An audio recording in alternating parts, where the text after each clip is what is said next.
Hey everybody, how's it going? Let's talk Venom! So I actually really enjoyed this movie. I walked in a little skeptical, and not because I didn't think I would enjoy the film, but mainly because I really didn't understand why Sony would make this film that's disconnected from the MCU right after making their deal with Marvel to have Spider-Man be a part of the MCU. It just made me feel like Marvel will most likely not use Venom in the future for the Spider-Man they currently have in the MCU, and just because they made this movie. And just because this movie did well, the chances are pretty high that we'll get another Tom Hardy Venom that will have nothing to do with Tom Holland's Spider-Man. So that was a little bit of a bummer, but that's not really a take on the film itself, so let's get into it. The number one thing to talk about, hands down, in this movie is Tom Hardy. He sells this movie. If you didn't have Tom Hardy in this movie, you don't have Venom, you don't have the movie, honestly. Now you would think, well, Anthony, you're talking about the movie Venom. Wouldn't it be only good because Venom's in it? Well, absolutely, you're absolutely right. It makes sense that Venom would be the strongest part of the film, that Tom Hardy's performance would be the strongest thing in the movie. So I would say, yes, you're right, that is a good thing. With that said, everything else just kind of, you know what I mean? Now, that's not in any way to say that it's a bad movie. I think Tom Hardy's performance really sells and makes up for everything that the movie lacks. So let's get to the other characters. You got Michelle Williams, who plays his love interest, and she's just kind of there. Their relationship doesn't really fully make sense to me. The movie starts and they're set up as an engaged couple, and without getting too deep in the spoilers, obviously that kind of changes right up near the beginning of the film. It's not too much of a spoiler, but I wasn't able to buy into it. The idea that they were engaged and the reason that things kind of just fall through didn't make sense to me. It just felt weak. It felt like it was kind of rushing the first act just to get to Venom. And that's my biggest gripe with the movie. I feel like the movie was constantly rushing to get to Venom. Let's just, fumble on these little plot points and stories so that we can get to Eddie Brock and Venom. Now, sure, the movie is called Venom, and, you came to see him.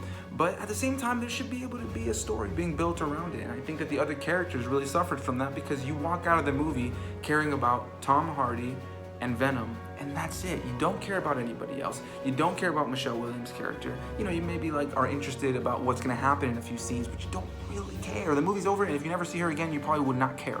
Then you got Riz Ahmed, which I think is the only other notable character to speak about, who plays an Elon Musk-esque kind of businessman, big corporation, except, he's the bad guy, who ends up attaching to another symbiote named Riot and give us the big CG battle between Venom and Riot, which I will say was pretty badass. There's no getting around that part. I thought that whole final action sequence was a lot of fun, and it was really cool to look at, and brought some cool, interesting visuals to the comic book action genre. This movie's almost like a buddy cop comedy action film between Eddie Brock and Venom, and I really enjoyed that. I don't think the marketing really sold that, but I really had a lot of fun with it. Tom Hardy does such a great job of really grounding Eddie Brock's side while also bringing out the fun that Venom's character would bring to an incident like this.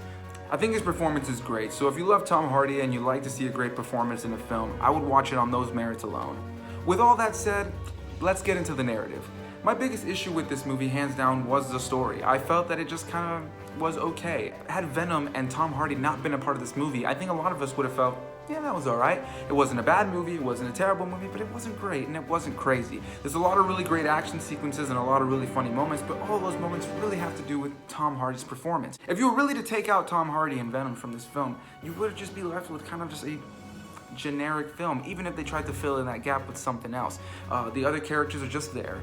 The relationships are just there. You don't walk out caring about anything other than Tom Hardy and Venom. With that said, nobody's given a terrible performance, but it just feels like their characters never are given the full moments to really feel like, wow, I feel for that character. I never had that with any of the other characters other than Tom Hardy's Eddie Brock and Venom. With that said, Venom is just so awesome in this movie, and I think that alone is enough to go watch the movie, even buy it on Blu-ray.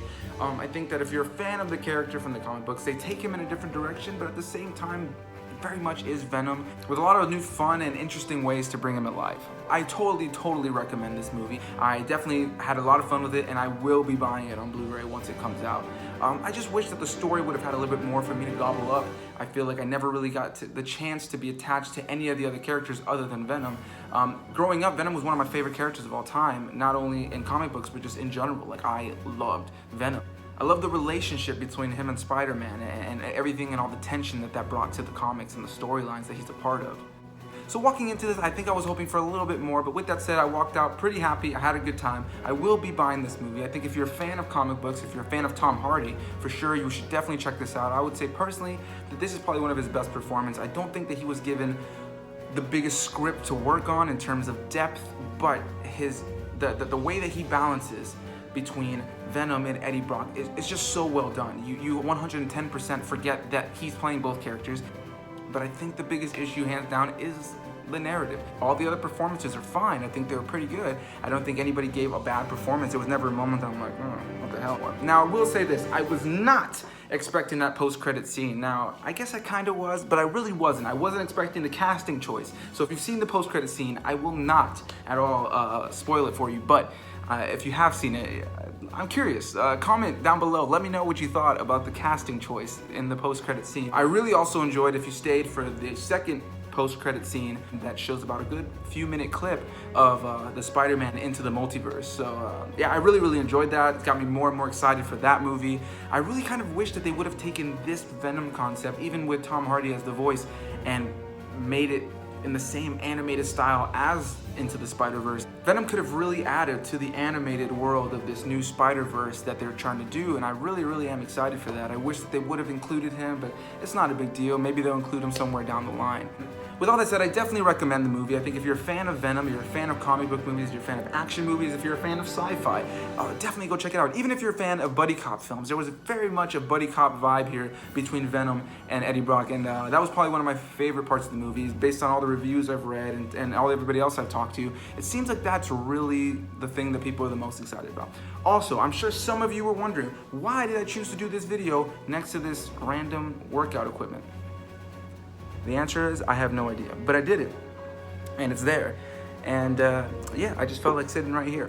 So thank you guys for watching. I really appreciate it. Leave me a comment down below, subscribe, like, let me know what you thought of Venom. Have you seen it? Have you not seen it? Did you like it? Did you not like it? I could totally see it going both ways depending on the people. I have spoken to some people who saw it and weren't a big fan because they felt like the story was lacking, and I totally get that, 110%. I don't think Venom and Tom Hardy are going to save this movie for everyone, but I know some people who saw the movie and thought it was outstanding. So it's really going to teeter both sides, but I kind of sit in the middle. I think it's got so much good. I think I'm definitely going to buy it. I'll probably rewatch it 100 more times in my lifetime, but you know, I can admit that it was just a good time, you know, nothing crazy, a lot of fun. I think you should definitely go check it out in theaters if you're a fan of this kind of stuff. Maybe if you've been on the fence, definitely go check it out. Thank you guys for watching again. I really appreciate it. And remember, we are Venom. Bye-bye.